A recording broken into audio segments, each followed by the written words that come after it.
Forget the movie version of the Old West. The reality was brutal, dirty, and without heroes. Forget the image of a kindly frontier doctor with a clean black bag and a gentle bedside manner. The reality of 19th century medicine was a graveyard of documented facts, buried by historians. In a land without rules, the man holding the scalpel was often as dangerous as the man holding the Colt 45. You were more likely to be killed by the cure than the disease. Betrayals for money, towns that turned into cemeteries, and patients killed by their own doctors were the standard of the day. These are the documented facts of a history nobody talks about. Number 1. The mail-order diploma. In the frontier territories, the title doctor was often a total fiction. There were no medical boards, no licensing requirements, and no oversight. A man could fail at being a miner, a gambler, or a thief, and then simply decide to heal the sick. For a few dollars, you could send away for a medical degree from a diploma mill in a city thousands of miles away. The problem is that a piece of paper does not teach you where the arteries are or how to stop a hemorrhage. These men arrived in boom towns with a fancy certificate and a set of rusted tools, selling themselves as men of science. They were charlatans looking for a quick score in a place where people were desperate for hope. They treated gunshot wounds with poultices made of animal fat and performed surgeries they had only read about in pamphlets. The documented facts show that thousands of pioneers entrusted their lives to men who had less medical training than a modern schoolchild. In the Old West, a fancy title was often just a mask for a predator looking for an easy hit. Number 2. Morphine for infants. Survival on the frontier was hard, and a crying child was a luxury most families could not afford during a long wagon trek or a night in a sod house. The solution was often found in a bottle labeled Mrs. Winslow's soothing syrup. It was marketed as a miracle for teething and colicky babies, and it worked with terrifying efficiency. The problem was the secret ingredient, a massive dose of morphine and alcohol. It did not soothe the child, it drugged them into a near comatose state. The legend of the quiet, well-behaved pioneer child arrived ahead of the reality, the death of the innocents. Postal records from the era show a staggering number of infants who simply never woke up from their afternoon nap. Doctors and parents did not understand the dosage, or perhaps they were too tired to care. They fed their children liquid shadows until the breathing stopped entirely. When a child died, it was blamed on the vapors or the will of God, but the dirty truth was in the empty bottle. In a land this harsh, even the smallest victims were betrayed by the medicine meant to protect them. Number 3. The blacksmith's dentistry. In a frontier town, a toothache wasn't an inconvenience, it was a death sentence. There were no dentists, so when the rot set in, you went to the man with the strongest grip and the heaviest tools. That was usually the blacksmith. He used the same pincers he used to shoe horses and the same hammers he used to shape iron. The problem was that human bone is not as resilient as a horseshoe. There was no anesthesia, no sterilization, and no finesse. The blacksmith would pin you to a chair, or more likely the dirt floor, and rip the tooth out by the root. Often the jawbone would crack under the pressure, or the tooth would shatter, leaving jagged shards to fester in the gums. The smell of the blacksmith shop was a mix of coal smoke and the metallic tang of fresh blood. If the infection did not kill you, the shock of the surgery often would. The documented facts reveal a history of broken faces and septic mouths that turned into slow-motion executions. In the Old West, a simple cavity could lead directly to the cemetery. Number 4. The blue mass mercury pill. If you felt sluggish, depressed, or suffered from a common cold, the frontier doctor reached for blue mass. These were small blue pills made of elemental mercury mixed with licorice and rose water. Even figures like Abraham Lincoln swallowed them daily to deal with melancholy. The problem is that mercury is a neurotoxin. It dissolves the mind and the body from the inside out. The documented facts show that patients taking blue mass suffered from tremors, tooth loss, and bouts of explosive rage. They were poisoning themselves in the name of health. Medical experts of the time believed the heavy metal would purge the system of bad humors. Instead, it leached into the bones and turned the brain into a fractured mess. You were not getting better, you were suffering from heavy metal poisoning that masqueraded as a medical recovery. The records of the era are filled with stories of men who went mad on the frontier. Many were not crazy, they were just following their doctor's orders. In the Old West, the cure was often more lethal than the ailment. Number 5. Amputation and the sawbone's speed. On the frontier, a shattered limb from a horse kick or a shootout did not get a cast, it got the saw. These men were called sawbones for a reason.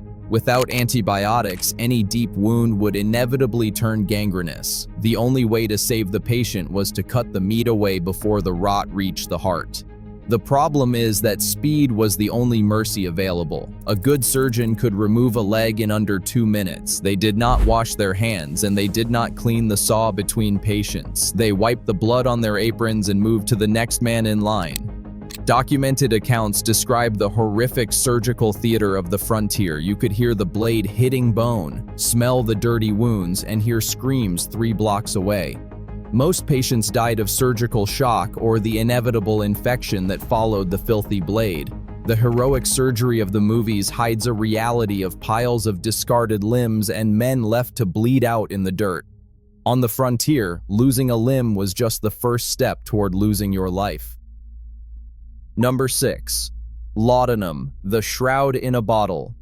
Laudanum was the universal solvent for the pain of the West. It was a tincture of opium dissolved in high-proof alcohol, and it was sold over the counter like candy. Everyone used it, housewives, outlaws, and lawmen. It was the secret behind the endurance of the long-haul riders and the silence of the cemetery towns. The problem is that laudanum is a trap that never lets go. It created a generation of junkies long before the term existed. The documented facts show that the medicine did not heal anything, it just draped a shroud over the central nervous system. People would take it for a cough and end up selling their boots, their livestock, and their souls just to get another bottle. It turned hard-working pioneers into ghosts who wandered the streets of boomtowns with pinprick pupils and trembling hands. History books call them weary travelers, but the buried records call them addicts. In the Old West, the easiest way to escape the brutal reality was to drown it in a bottle of opium. Number 7. Arsenic complexion wafers. The frontier was a place of sun, grit, and hard labor, but the Victorian standards of beauty demanded a pale porcelain complexion.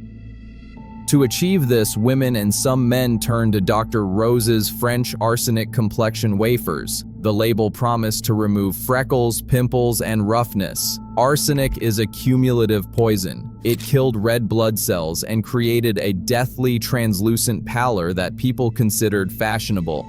Documented cases show users eventually suffered hair loss, skin lesions, and organ failure. They were literally dying to look beautiful. The legend of the beautiful frontier belle arrived ahead of the reality of a woman whose internal organs were being slowly dissolved by heavy metals. It was a deal with the law of vanity that always ended in a shootout with your own biology. In the Old West, the pursuit of beauty was a slow-motion suicide. Number 8. The electric belt scam. As the 19th century progressed, electricity became the new magic. Charlatans began selling electric belts that promised to cure everything from kidney disease to manly weakness. These belts were lined with zinc and copper plates and designed to deliver a constant, low-grade shock to the wearer's midsection. The problem is that these belts did nothing but irritate the skin and drain the pocketbook. They were sold via mail order and at traveling medicine shows for exorbitant prices. The documented facts reveal that these medical devices were often just pieces of felt and cheap metal. The promoters relied on the spectacle of science to rob desperate people who were looking for a shortcut to health. They were fencing off the truth and selling a lie that literally shocked the consumer. When the belt failed to work, the doctor was already 3 towns away, looking for his next hit. In the Old West, the only thing electric about these devices was the speed at which your money disappeared. Number 9. Whiskey as the only mercy. When the doctor arrived at a remote ranch or a mining camp, his most important tool was not a stethoscope, it was a jug of frontier whiskey. It was used as a disinfectant, a sedative, and a tonic. In a land without real medicine, alcohol was the only way to dull the physical and mental trauma of survival. The problem is that whiskey in the 1800s was often rectified with tobacco juice, turpentine, or even strychnine to give it a kick. Documented facts show that medicinal whiskey often caused more damage than the injuries it was meant to treat. It led to chronic alcoholism, liver failure, and the violent outbursts that turned towns into cemeteries. The deal was simple: drink enough to forget the pain of your broken ribs and hope you do not wake up in a gutter. It was the only mercy the frontier offered, but it was a mercy that demanded a heavy price in blood and dignity. In the Old West, the bottle was the most honest doctor you could find, and even he was a liar. Number 10. Lead poisoning as a treatment. Lead was everywhere in the 19th century, and the medical establishment treated it like a miracle cure for inflammation and skin diseases. Doctors often prescribed sugar of lead acetate, to be rubbed into open wounds or even taken by mouth to stop diarrhea. The problem is that lead is a devastating toxin that attacks the brain and the nervous system. Records document that lead palsy was a common side effect, where patients lost the use of their hands and feet. Children were especially vulnerable because lead was used in powders meant to treat their rashes. Many were being cured into a state of permanent cognitive disability or death. The records of the frontier are full of mysterious illnesses that were actually chronic lead poisoning delivered by medical professionals. The environment was already hostile, but the medicine often made it lethal. In the Old West, trusting the medical establishment was frequently a gamble where the house always won. Number 11. The deception of the medicine show. When the doctor did not have a storefront, he had a wagon. The medicine show was the pinnacle of the frontier's culture of betrayal. It was a spectacle designed to distract you while your pockets were picked. There would be banjo players, Indian dancers in fake war paint, and a silver-tongued orator promising a cure for every ill known to man. They sold Kickapoo Indian sagwa and wizard oil for $1 a bottle. The problem is that these miracle cures were nothing more than flavored water, red pepper, and enough grain alcohol to make a horse stumble. Documented facts show that the showman would hire plants in the audience, men who would pretend to be blind or crippled, and then recover miraculously after a single swallow of the tonic. It was a choreographed hit on the town's collective common sense. By the time the townspeople realized the medicine did nothing but give them a headache, the wagon was already 10 miles down the trail. In the Old West, the loudest voice in town was usually the one telling the biggest lie. Number 12. Cholera and the death water wells. The frontier was a land of wide open spaces, but the water was often a graveyard. Cholera was a ghost that haunted the wagon trails and the boom towns, moving with terrifying speed through the dirty water supplies. The problem was that 19th century pioneers had no concept of germ theory. They dug their outhouses right next to their wells. The documented facts reveal that entire families would be wiped out in 48 hours, their bodies turning blue as they withered from dehydration. The doctors of the era recommended drinking vinegar or even more contaminated water to flush the system, and they did not realize they were fueling the fire. Towns turned into cemeteries in the blink of an eye. The roads were littered with shallow graves because nobody had the strength to dig deeper than 1 foot. The silence of a cemetery town usually started at the bottom of a bucket of water. In the Old West, the most dangerous weapon was not a pistol, it was a drink of water from the wrong well. Number 13. The psychological prison of the rest cure. For the women of the frontier, medicine was often a tool of control. If a woman suffered from depression, anxiety, or simply the exhaustion of conquering every mile in a hostile land, she was diagnosed with hysteria. The treatment was the rest cure. The problem is, this was not rest. It was a psychological blow meant to break her spirit. She was confined to a dark room for months, forbidden from reading, writing, or even speaking to her own children. She was fed a diet of bland milk and forced to remain perfectly still. The documented facts show that this cure drove women to the brink of true insanity. It was a way to deal with the uncomfortable past or the marked fate of women who refused to be silent. It was a dirty story of patriarchal power disguised as medical care. Each woman who entered the rest cure became a reminder of a system that preferred its survivors to be ghosts. In the Old West, a woman's mind was often treated like a territory that needed to be fenced off and broken. Number 14. Tobacco juice and dirty wounds. When a man took a bullet or a knife in a saloon shootout, the first aid available was often as foul as the injury itself. Men would take a mouthful of chewing tobacco, work it into a thick brown slurry, and spit it directly into the open wound. The legend was that the tobacco would draw out the poison or act as a disinfectant. The problem is that the human mouth is a breeding ground for bacteria, and tobacco juice is a dirty irritant. The documented facts show that this practice almost guaranteed a lethal infection. The wound would swell, turn black, and the smell of rot would fill the room long before the man finally died. The medicine was a physical betrayal of the body's attempt to heal. It was a brutal sensory reality where the taste of tobacco was the last thing many men ever knew. In the Old West, a simple act of help could be the hit that finally finished you off. Number 15. Cocaine for the common cold.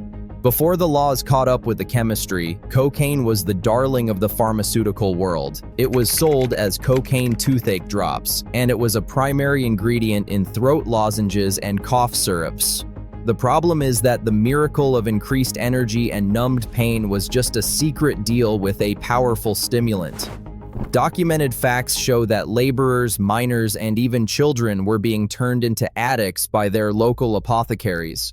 It gave them the strength to work 18-hour shifts in the mines, but it also led to heart failure, paranoia, and nighttime gangs of hallucinations.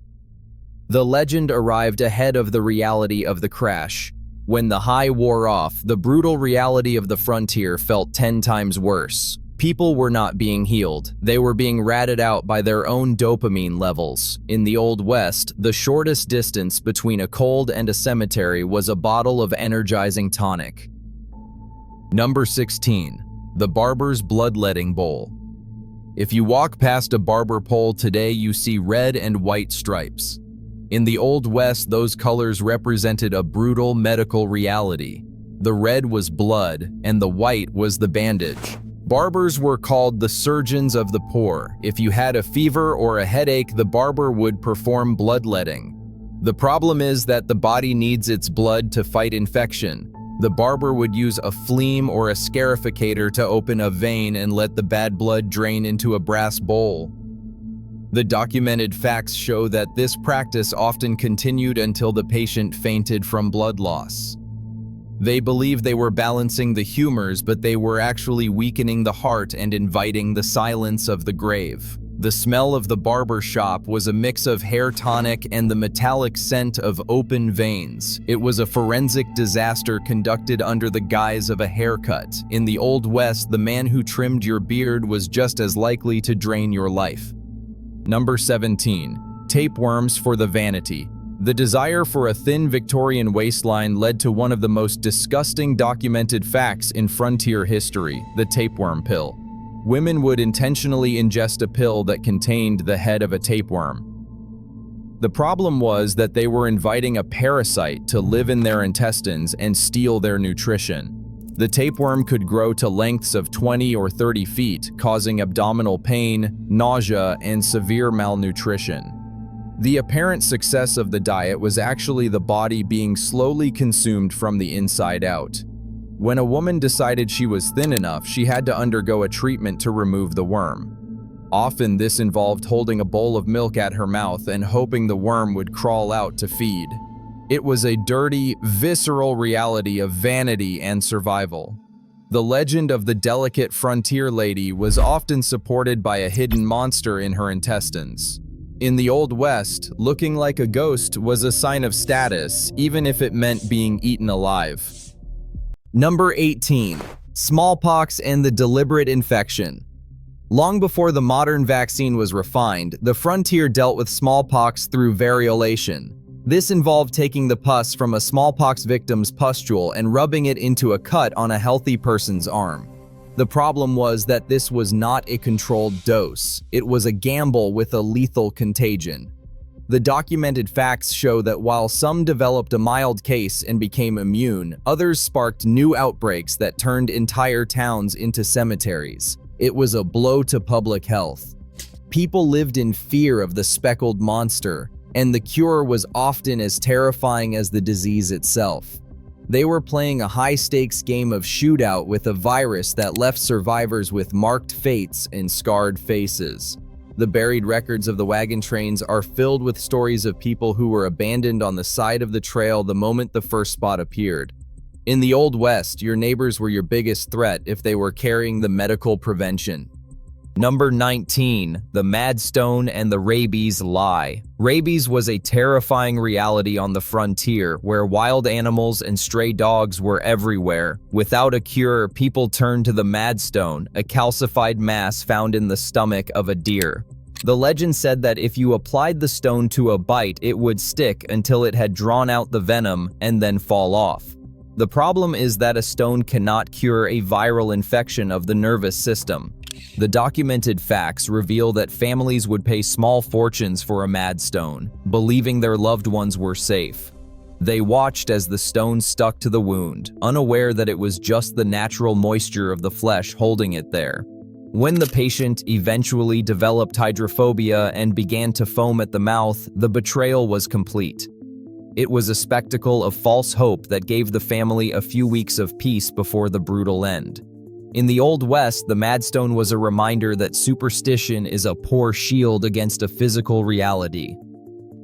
Number 20. Strychnine for the weak. Strychnine is known today as a potent rat poison, but in the 19th century it was used as a medical tonic for those suffering from exhaustion or weakness. In small doses, it acts as a stimulant for the central nervous system. The problem is that the line between a hit of energy and a lethal seizure is razor thin. Doctors prescribed it to miners and laborers to keep them on their feet during the brutal winter months. It made the muscles twitch and the heart race, but long-term use led to permanent nerve damage and the wolf logic of physical desperation. If the dose was even slightly off, the patient would suffer violent, bone-breaking convulsions until they died of asphyxiation. They were being strengthened into their own graves. Medical journals of the era described these as documented facts of scientific progress, but for the man in the dirt, it was just another way to be ratted out by his own medicine. In the Old West, the most effective way to keep a man working was to poison him just enough to keep him awake. Number 21. The Female Regulator and the Secret Deal. Women on the frontier faced a reality that Hollywood never dares to film. With no access to reproductive care and a life defined by conquering every mile of a harsh landscape, many turned to female regulators, also called monthly pills. These were sold as cures for obstructions, but in fact they were potent abortifacients.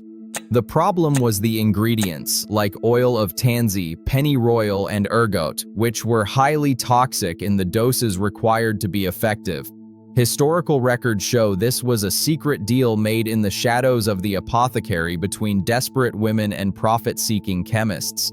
If the dosage was wrong, it did not just end a pregnancy, it caused violent internal hemorrhaging, kidney failure, and a slow, brutal death.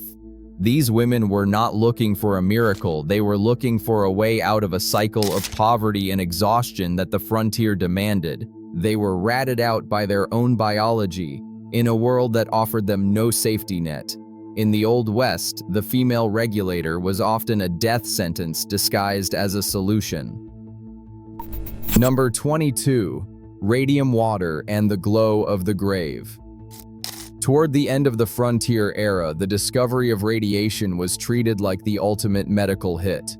Entrepreneurs began selling Radiathor and other radium-infused waters as a tonic for the living dead. They claimed it could cure everything from impotence to mental fatigue.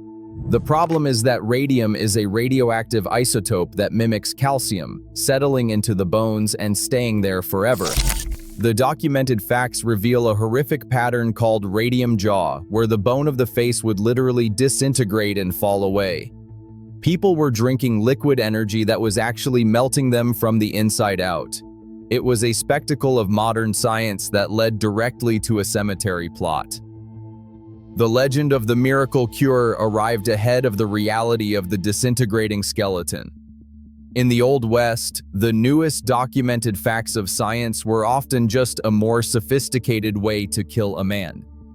Number 23. Leeches in the doctor's bag. The frontier doctor's bag was a collection of horrors, and the centerpiece was often a jar of live leeches. For any illness involving inflammation or excess blood, the doctor would apply these parasites to the patient's skin. The problem is that leeches were not just taking blood, they were introducing bacteria from the stagnant water they were kept in. Documented facts show that Hirudo medicinalis was used for everything from black eyes to systemic fevers.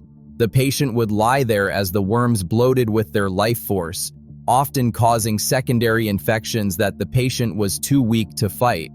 It was a dirty, visceral method of treatment that ignored the actual cause of the illness. The smell of the doctor's office was often the scent of damp earth and the metallic tang of bloodletting. In the Old West, having your blood sucked out by a worm was considered a standard medical intervention. Number 24. Kerosene for the child's croup. When a child on the frontier developed a croupy cough that sounded like a barking dog, parents reached for the lamp oil. Kerosene was a common household remedy, often mixed with sugar and fed to the child by the spoonful. The problem is that kerosene is a volatile hydrocarbon that can cause chemical pneumonia if even a small amount is inhaled into the lungs. The documented facts show that children were not being cured of their cough. They were being suffocated by the very medicine meant to clear their airways. It was a brutal reality born of isolation and the lack of real medical knowledge. If the child did not vomit it up, the oil would sit in their stomach, leading to dizziness, seizures, and a marked fate of neurological damage. The legend of the tough pioneer mother often involved these desperate, dangerous gambles with the lives of her children. In the Old West, the light in the lamp was also a poison in the spoon. Number 25. The filth of the birthing room. Giving birth in a frontier sod house or a remote cabin was a shootout with mortality. The problem is that the doctors or neighbors assisting the birth had no concept of hand washing or sterilization. They would come directly from tending to a horse or performing an autopsy and put their dirty hands into the birthing canal. The documented facts reveal a staggering rate of puerperal fever, a systemic infection that killed thousands of women within days of delivery. It was a betrayal of the most basic human experience by a medical establishment that ignored the warnings of men like Semmelweis. The birthing room was often the town that turned into a cemetery for a single family. The silence of the home following a birth was frequently the silence of a mother who had been ratted out by the filth on her doctor's fingernails. In the Old West, the beginning of life was often the start of a countdown to a grave. Number 26. Opium dens and the lost miners. In the boomtowns of the West, the medicine for the soul was often found in the back rooms of the Chinese quarters.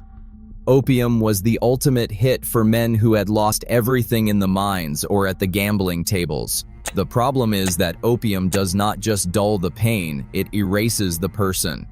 The documented facts show that these dens became psychological prisons for a generation of lost miners.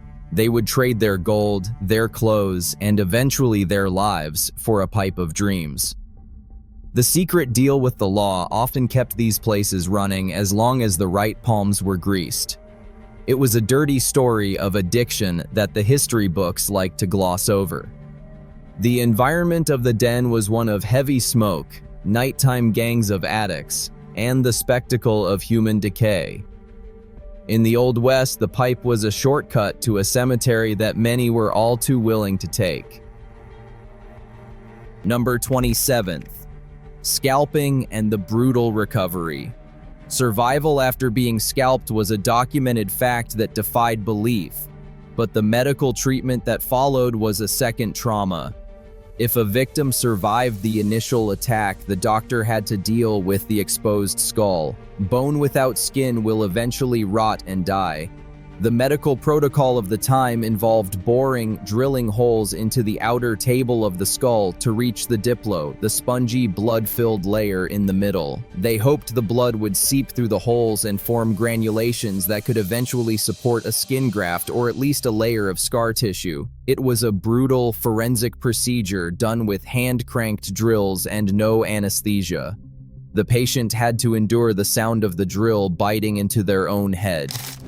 The legend of the survivor arrived ahead of a reality of lifelong pain and a blue tattoo of scars. In the Old West, surviving a hit was often just the beginning of a much longer, dirtier fight.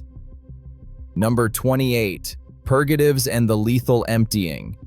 19th century medicine was obsessed with purging the body of perceived toxins. This usually meant a massive dose of calomel, mercurous chloride. The problem is that calomel is a violent laxative that causes explosive diarrhea and vomiting. Documented cases show doctors gave this to patients who were already severely dehydrated from cholera or dysentery. They were literally emptying the patient into their own grave. The mercury in calomel also caused the gums to rot, the teeth to fall out, and the jawbone to decay. It was a hit on the body's remaining strength, disguised as a cleaning of the system. Buried records of frontier practice are filled with stories of patients who died not of their fever, but of the exhaustion caused by the purgative. In the Old West, the medical philosophy was simple: if the patient is still alive, you have not purged them enough. Number 29th. Heroin cough syrup. In the late 1890s, the Bayer Company introduced a new, supposedly non-addictive alternative to morphine called heroin. It was marketed as a miracle for consumption, tuberculosis, and as a sedative for children's coughs.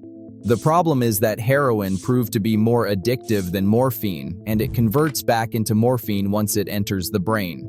Documented reports show that thousands of frontier families were unwittingly turning their homes into addiction hubs. Parents were giving their children heroin for a common cold, trusting the claims of pharmaceutical companies. It was a massive betrayal of public trust. The legend of the healthy, energetic pioneer was often fueled by a secret chemical dependence. By the time the truth about heroin was revealed, nighttime gangs of addicts were already a permanent fixture of the American landscape. In the Old West, the clean alternative was often the dirtiest deal of all. Number 30. Snake oil and the Clark Stanley myth. The phrase snake oil comes from a real man, Clark Stanley, the Rattlesnake King. At the 1893 World's Fair, he put on a spectacle where he cut open a rattlesnake and supposedly rendered its fat into a liniment that could cure any pain.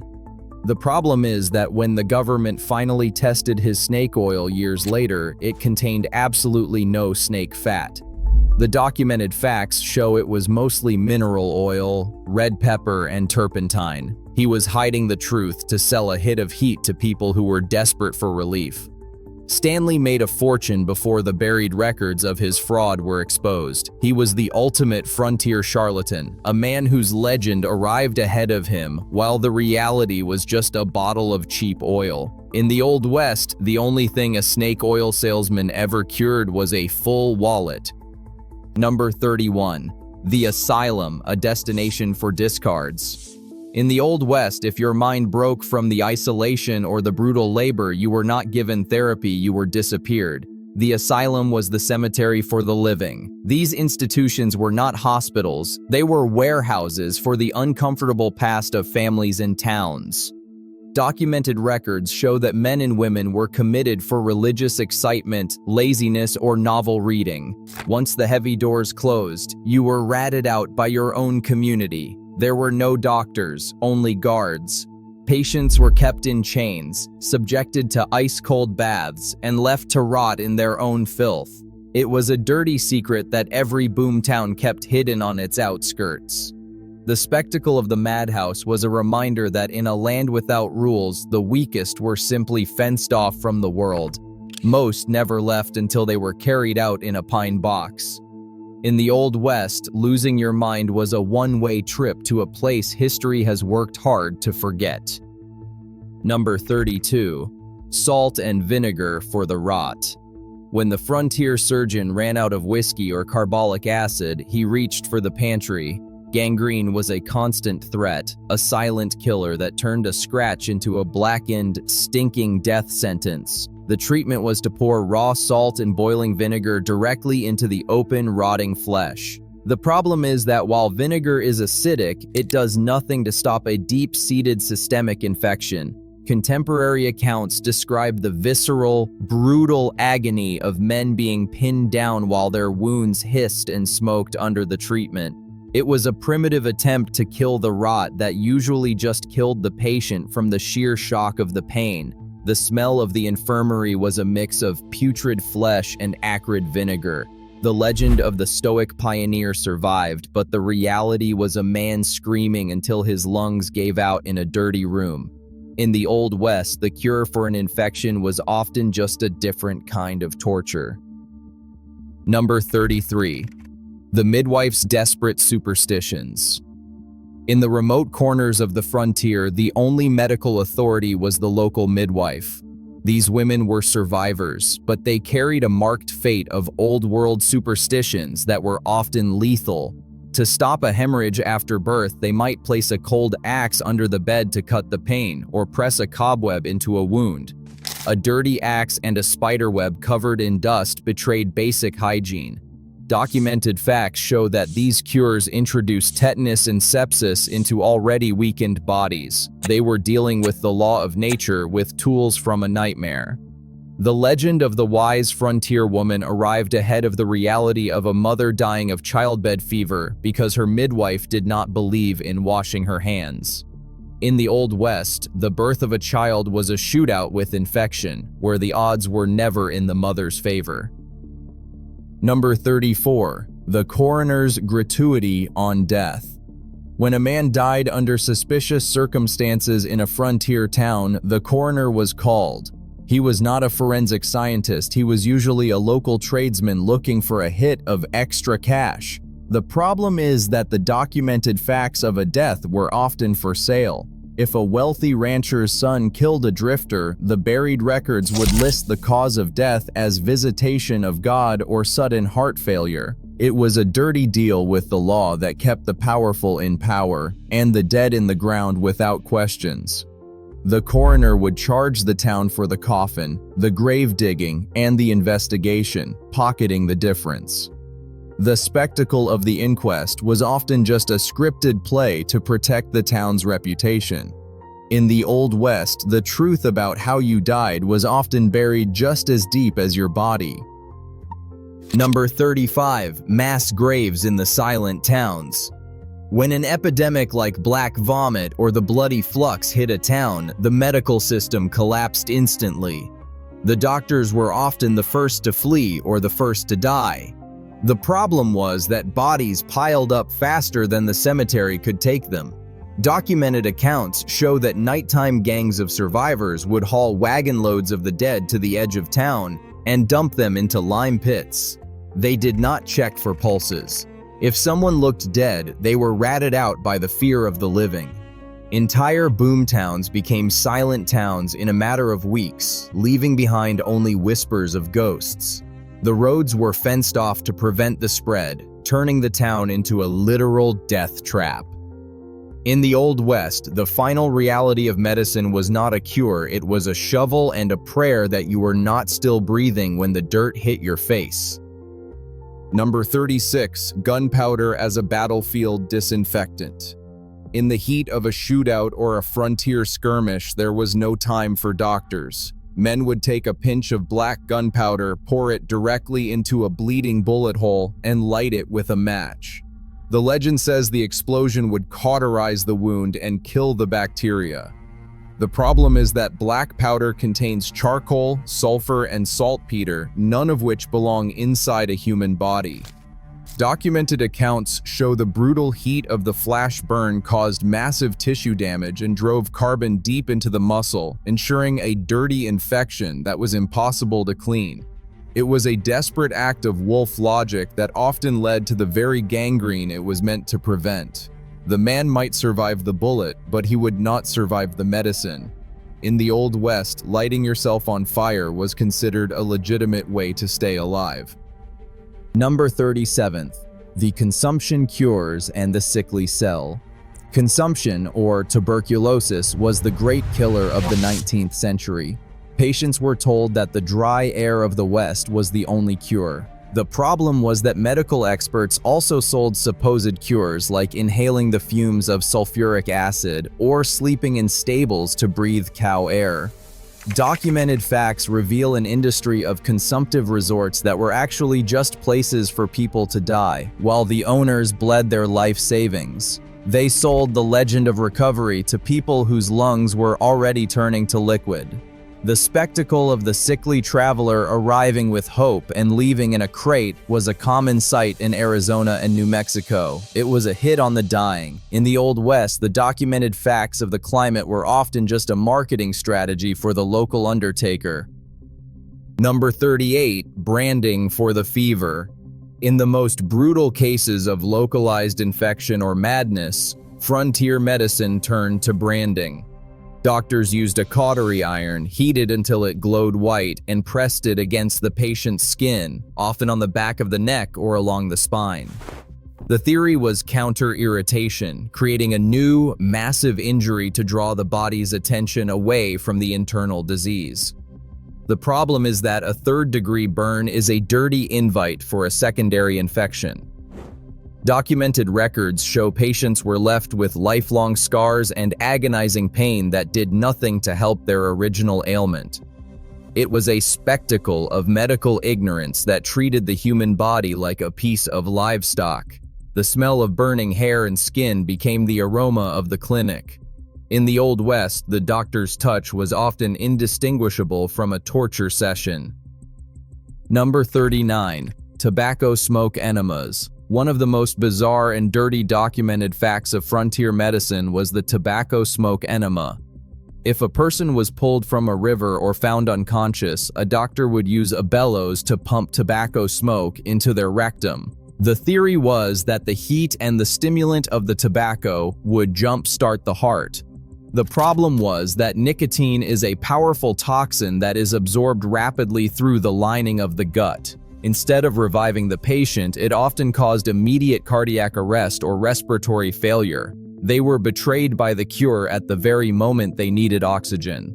The records of the era show this was a standard treatment for drowning victims. In the Old West, the last thing you felt might have been a bellows and a face full of smoke. Number 40. The death certificate and the buried records. The final documented fact of Old West medicine is the paper trail itself. Death certificates were often written by men who never saw the body, using vague terms like general debility, bad blood, or visitation by the Almighty.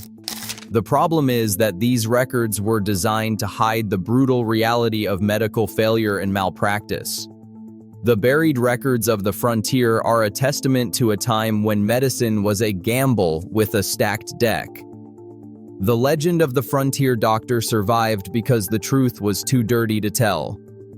Every numbered fact here is a reminder of the history nobody talks about, a world where the shootout was not always in the street but often on the surgeon's table. The silence of the cemetery towns is the only honest witness we have left. The frontier was not conquered by science. It was survived by those lucky enough to avoid the doctor's bag. Get ready for the next chapter of the history nobody talks about.